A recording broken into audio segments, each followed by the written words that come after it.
I live in Fairfield, California. My best story is back in 2003. I was in Iraq. I was flying helicopters at the time, and one of my other pilots, his name was Mike, is one of our maintenance pilots. Well, he got chosen to go to this special operations unit, and he was going to leave our unit before we rotated back.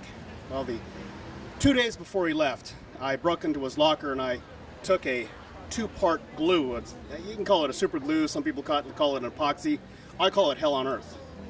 And what I did is I glued all of his socks together, all of his underwear together, except for one pair. But I left that.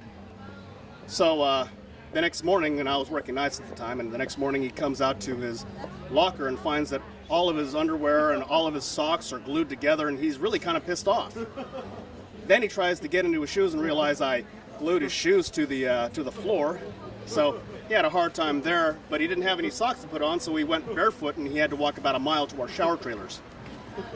When he got to the shower trailers and he took off his shoes, he realized that I had put black shoe polish on the inside of his shoes, so as he was taking his feet out of his shoes, he had black feet.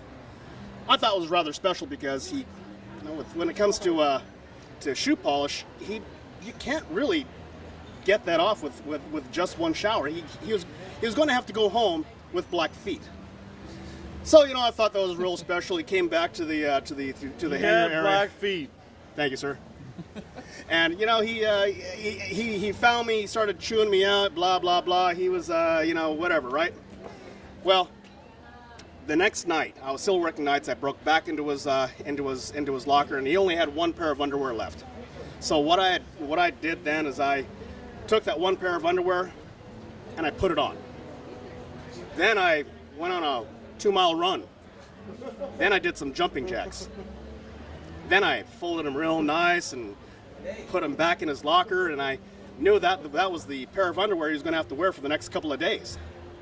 Well, the next day comes and he gets dressed and he looks at me and shakes my hand and says, James, it wasn't such a pleasure to know you, but it was okay. And I said, I'm going to find out whoever did that to you, and I'm going to beat him down. And yeah, okay, we had a big laugh.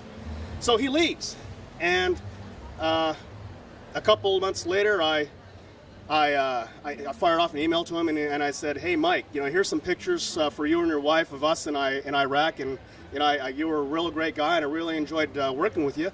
So here they are, and I sent him one picture of him doing something stupid, and I sent him one picture of me doing something stupid, and the third picture was a picture of me in his underwear with a caption that says, "Is there a cure for herpes?" So, Mike, here's to you.